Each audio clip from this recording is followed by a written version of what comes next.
हाय बच्चों, good morning. कैसे हैं आप लोग? चलिए देखते हैं लेक्चर नंबर 3 प्रकाश का अपवर्तन का। जैसा कि लेक्चर नंबर 2 में हम लोग पढ़ चुके थे कि अपवर्तनांक और अपवर्तनांक के प्रकार, सापेक्ष अपवर्तनांक और निरपेक्ष अपवर्तनांक। तो प्यारे बच्चों, उसमें हम लोग ये अध्ययन किए थे कि अपवर्तनांक क्या है और अपवर्तनांक के कितने प्रकार होते हैं। तो चलिए आज इसी सीरीज में हम लोग पढ़ते हैं प्रकाश के अपवर्तन का जो स्नेल का नियम था, उसी से संबंधित एक न्यूमेरिकल क्वेश्चन जो कि इम्पॉर्टेंट है। चलिए क्वेश्चन लिखते हैं। दिए गए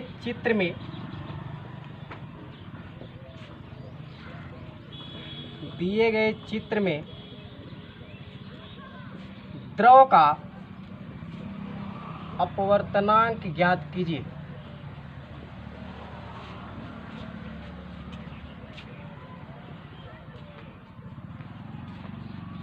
दिए गए चित्र में द्रव का अपवर्तनांक ज्ञात कीजिए। चित्र दिया गया है प्यारे बच्चों।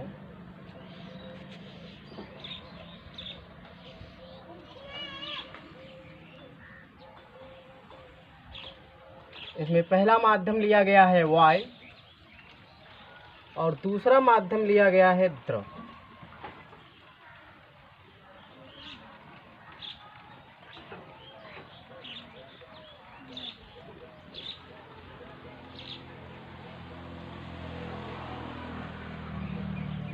और ए एंगल दिया है, ए एंगल दिया है 135 और ए वाला एंगल दिया है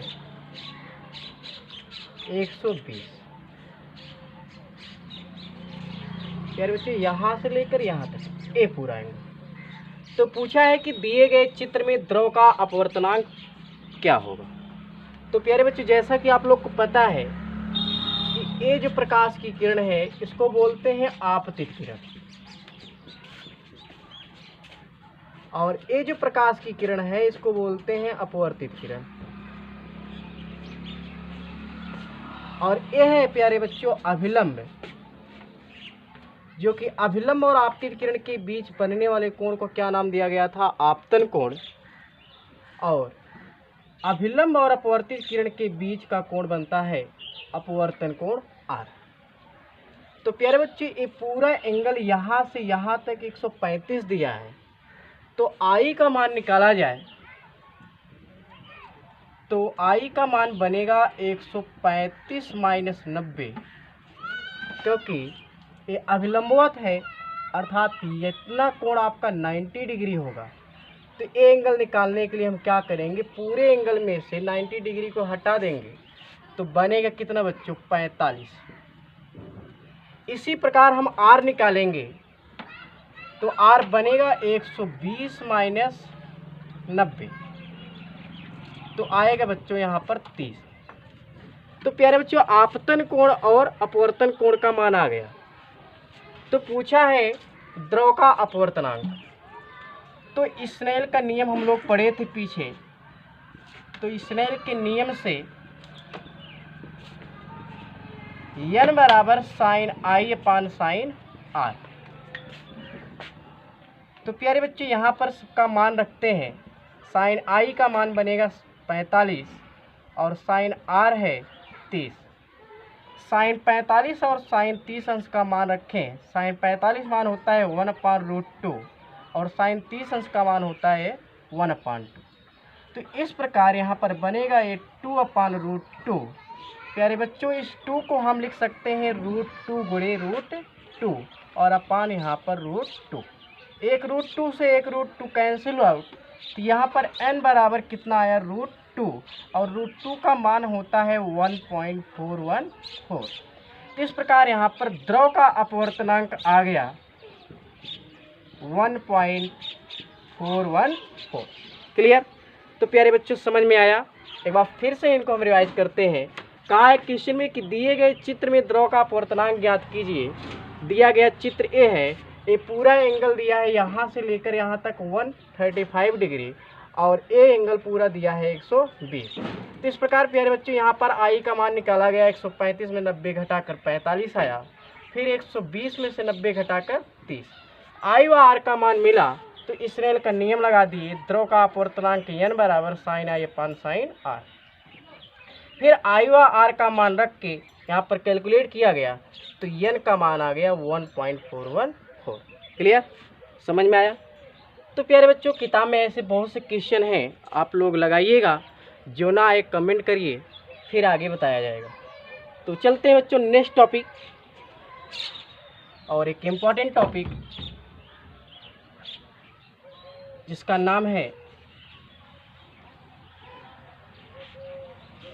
कि सिद्ध कीजिए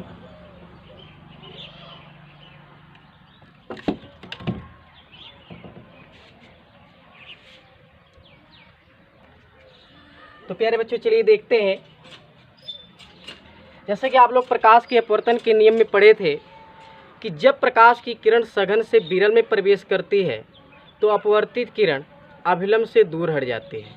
इसका कारण क्या है, कैसे होता है, इसी चीज़ को आज हम लोग सीखेंगे कि सघन से जब विरल में जाती है तो प्रकाश की अपवर्तित किरण अभिलंब से दूर क्यों हट जाती है।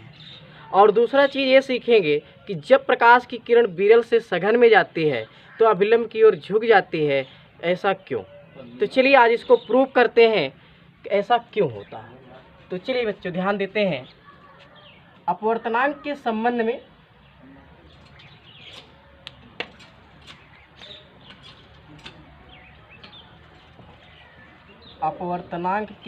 में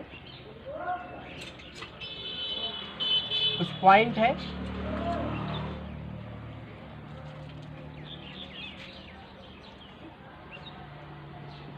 विशेष तथ्य, इसको याद रखना।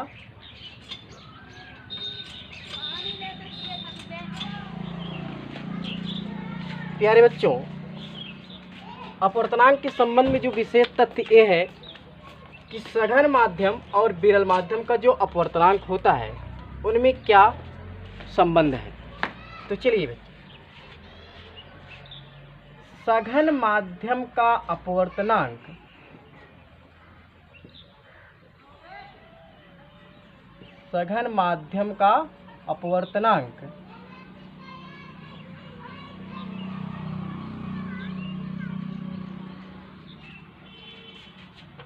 विरल माध्यम के सापेक्ष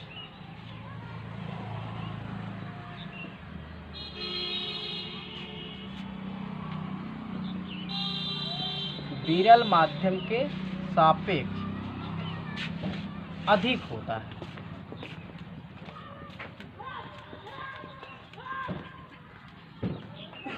अर्थात बच्चों हम इनको ये समझ सकते हैं, अर्थात सघन माध्यम का अपवर्तनांक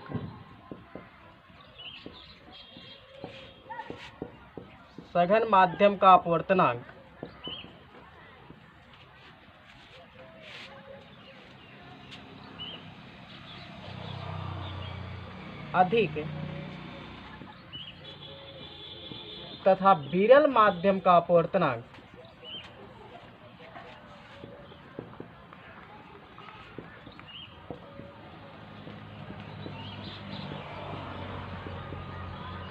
कम होता है। तो क्लियर बच्चों, याद रखना है कि सघन माध्यम का जो अपवर्तनांक होता है विरल माध्यम के सापेक्ष अधिक और विरल माध्यम के सापेक्ष सघन माध्यम का अपवर्तनांक जो है कम। क्लियर, तो इस तरीके से याद रखना है कि सघन माध्यम का अपवर्तनांक अधिक है और विरल माध्यम का अपवर्तनांक कम होता है। एक दूसरे के सापेक्ष ऐसा होता है कि सघन माध्यम का अपवर्तनांक विरल के सापेक्ष अधिक और विरल माध्यम का अपवर्तनांक सघन के सापेक्ष कम होता है। तो यही कंडीशन आपको अप्लाई करना है इसको प्रूव करने में कि जब प्रकाश की किरण सघन से विरल में जाती है तो अभिलंब से दूर क्यों हो जाती है। क्लियर, तो चलिए देखते हैं प्यारे बच्चों, कॉपी कर लीजिए।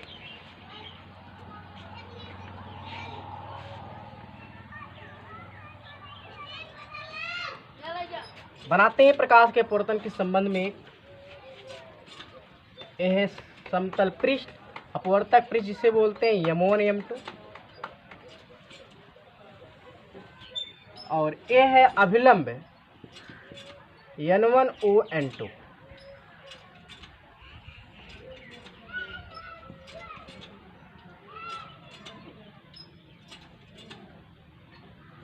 पहले माध्यम को मान लेते हैं यहाँ पर सघन माध्यम का अपवर्तनांक ले लिया जाए प्यारे बच्चों N1, और ये विरल माध्यम का अपवर्तनांक ले लेते हैं N2, और ए है प्रकाश की आपतित किरण AO। तो प्यारे बच्चों जब सघन से विरल में जाएगी तो ये अभिलंब से दूर हट जाती है। इसी चीज को प्रूव करना है, ऐसा क्यों? तो ये हो गया अपवर्तित किरण OB, और ये आपतन कोण हो गया I, और ये अपवर्तन कोण R। क्लियर? और इसी के जस्ट उल्टा होता है कि जब प्रकाश की किरण विरल से सघन में आती है तब। क्लियर? तो सघन से विरल में आती है तो क्या होता है, अभिलंब की ओर झुक जाती है। तो ये N1ON2 और ए आपतित किरण और ए अपवर्तित किरण, पहले माध्यम को ले लिया जाए विरल और दूसरे माध्यम को ले लिया जाए सघन। ए हो गया AO और ए हो गया OB। ए हो गया आपतन कोण I और ए हो गया अपवर्तन कोण R। क्लियर बच्चों? फिगर समझ रहे हैं? चलिए प्रूव करते हैं बच्चों ऐसा क्यों होता है कि अपवर्तित किरण अब विरल माध्यम में जब जाती है तो अभिलंब से दूर क्यों होती है और सघन माध्यम में अभिलंब की ओर झुक जाती है। तो क्लियर बच्चों? चलिए देखते हैं बच्चों। फर्स्ट केस है यहाँ पर, केस नंबर फर्स्ट, कि जब प्रकाश की किरण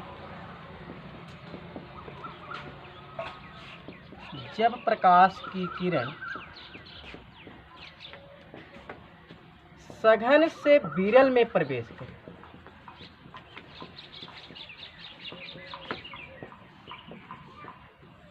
सघन से विरल में प्रवेश करे, तो प्यारे बच्चों आपको पता भी जस्ट बताया गया कि सघन माध्यम का अपवर्तनांक विरल माध्यम के सापेक्ष अधिक होता है। तो यहाँ पर सघन माध्यम का अपवर्तनांक क्या है, यहाँ पर N1 और विरल माध्यम का अपवर्तनांक क्या है, N2।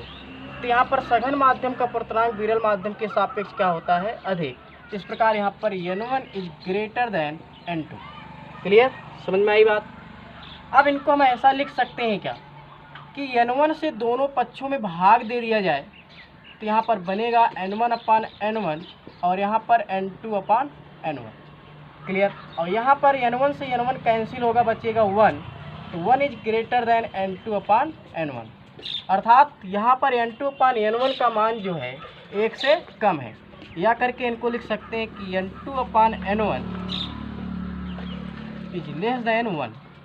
अब स्नेल का नियम लगाते हैं, तो स्नेल के नियम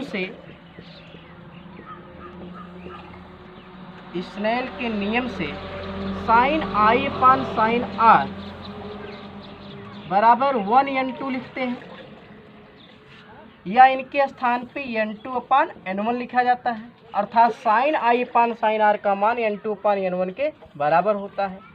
अब चूँकि पता है बच्चों यहाँ पर कि N2/N1, यहाँ पर जो N2/N1 है वह 1 से कम है, तो इसलिए यहाँ पर देखा जाए लिखते हैं क्योंकि N2/N1 इज लेस देन 1, तो इसलिए साइन I/साइन R is less than 1। Clear? तिरछा यहाँ पर गुणा होगा तो यहाँ पर बनेगा sine I is less than sine R। यहाँ पर हम कोणों का कंपेयर कर दें तो I का मान यहाँ पर जो है R से छोटा होगा, अर्थात R का मान I से बड़ा।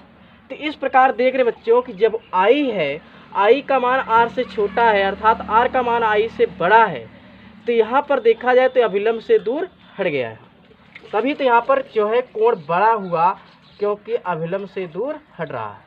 तो कोण बड़ा होने के कारण यहाँ पर जो है अभिलंब और अपवर्तित किरण के बीच जो कोण बड़ा हो रहा है, इसी के कारण यहाँ पर जब प्रकाश की किरण सघन से विरल में प्रवेश करती है तो वह अपवर्तित किरण अभिलंब से दूर हट जाती है। यहाँ लिख सकते हैं अतः कि जब प्रकाश की किरण सघन से विरल में प्रवेश करती है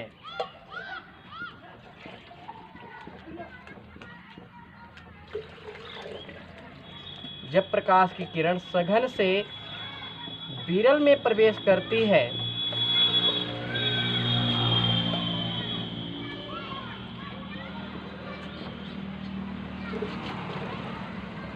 तो अपवर्तित किरण अभिलंब से दूर हट जाती है।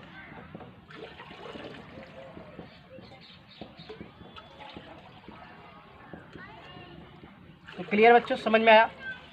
सघन माध्यम का पूर्णांक यहाँ पर विरल माध्यम के सापेक्ष अधिक हुआ, तो सघन माध्यम का पूर्णांक लिया गया n1 और विरल माध्यम का पूर्णांक लिया गया n2। तो n1 is greater then n2, n1 से दोनों पक्षों में भाग दिया गया, तो यहाँ पर बना n1 upon n1 is greater then n2 upon n1। कटा यहाँ पर आया 1, तो 1 यहाँ पर n2 अपान n1 से बड़ा हुआ, तो इस प्रकार हम लिख सकते हैं कि n2 upon n1 is less than 1। इसराइल का नियम लगाए sine I upon sine R, ये बराबर है n2 अपान n1 का, और n2 अपान n1 का मान 1 से कम है, तो इस प्रकार sine I upon sine R का भी मान क्या होगा, 1 से कम होगा। क्लियर यार बच्चों, यहाँ पर n2 अपान n1 का मान 1 से कम, तो sine I upon sine R का भी मान 1 से कम हुआ। तिरछा गुणा किया गया तो sine I is less than sine R, हम कोणों के यहाँ पर कंपेयर किए तो I is less than R, अर्थात आर का मान आई से बड़ा है। इस प्रकार यहाँ से स्पष्ट होता है कि जब प्रकाश की किरण सघन से विरल माध्यम में प्रवेश करेगी तो अपवर्तित किरण अभिलंब से दूर हट जाती है। क्लियर बच्चों, समझ में आया? कॉपी कर लीजिए, फिर आगे देखते हैं सेकंड केस। चलिए, हो गया कॉपी? चलिए दूसरे केस में क्या है कि जब प्रकाश की किरण विरल से सघन में प्रवेश करे, विरल से सघन में प्रवेश करे, तब देखते हैं बच्चों यहाँ पर अपवर्तित किरण अभिलंब से दूर हटती है कि झुक जाती है। चलिए देखा जाए। अब की बार यहाँ पर विरल माध्यम का पूर्णांक ले लेते हैं n1 और सघन माध्यम का पूर्णांक ले लेते हैं n2। तो प्यारे बच्चों, अब की बार देखा जाए, पहले वाले केस में n1 का मान n2 से बड़ा था, बट यहाँ पर जो है n2 का मान यहाँ पर n1 से बड़ा होगा। अब n2 से दोनों पक्षों में भाग दे दिया जाए तो n2 is greater than n1 upon n1 से दोनों पक्षों में भाग दिया जाए तो n2 upon n1 is greater than n1 upon n1। n1 से n1 कैंसिल, तो n2 upon n1 is greater than 1। Clear? तो स्नेल के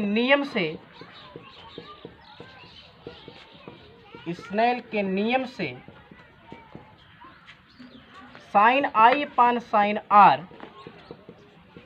बराबर n2 अपान n1। तो इस प्रकार हम लिख सकते हैं कि sine I upon sine R, मेरे बच्चे देख रहे हैं, अब की बार n2 अपान n1 का मान 1 से बड़ा है, तो sine I upon sine R का भी मान जो है 1 से बड़ा होगा। तिरछा गुणा करेंगे तो यहाँ पर sine I is greater than sine R, तो यहाँ पर कोणों का कंपेयर करेंगे तो आई का मान अब की बार आर से बड़ा है, अर्थात आर का मान आई से छोटा है। इस प्रकार कह सकते हैं कि अतः अपवर्तित किरण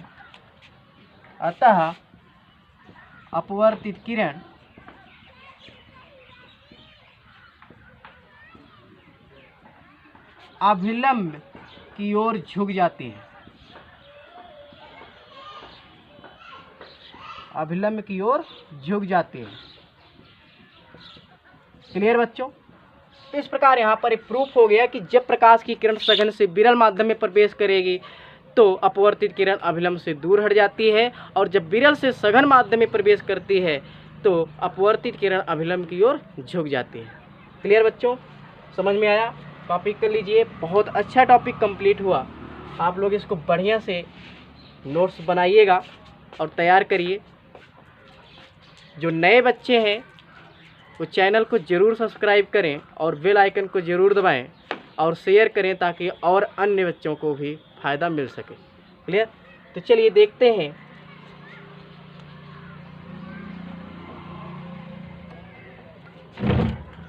अब एक क्वेश्चन बना है कि जब ये प्रकाश की किरण का जो अपवर्तन हो रहा है, ये अपवर्तन का कारण क्या है? तो प्यारे बच्चों, अपवर्तन का कारण क्या है? जैसा कि आप लोग को पता है,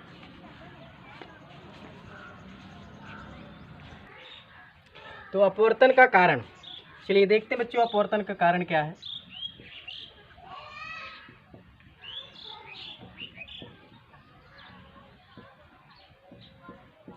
जैसा कि हम लोग पढ़े हैं कि माध्यम यहाँ पर एक सघन माध्यम हुआ और एक विरल माध्यम। सघन माध्यम में बताया गया कौन कौन आते हैं और विरल माध्यम में भी।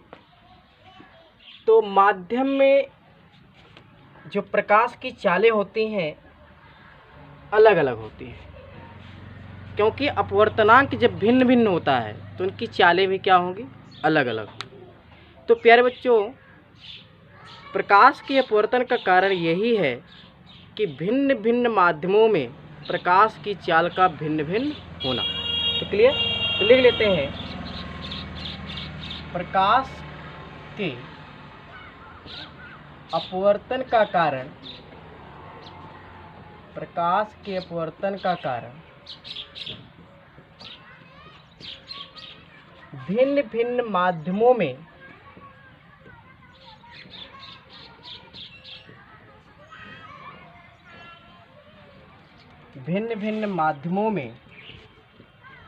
प्रकाश की चाल का भिन्न भिन्न होना। प्रकाश की चाल का भिन्न भिन्न होना। क्लियर बच्चों, काफ़ी इम्पॉर्टेंट पॉइंट है, कंपटीशन एग्जाम में भी पूछा जाता है कि अपवर्तन का मेन कारण क्या है। तो भिन्न भिन्न माध्यमों में प्रकाश की चाल का भिन्न भिन्न होना, यही अपवर्तन का मुख्य कारण है। क्लियर बच्चों, आगे हम लोग कल पढ़ेंगे नेक्स्ट वीडियो में। आप लोग तब तक बने रहिए। Best of luck.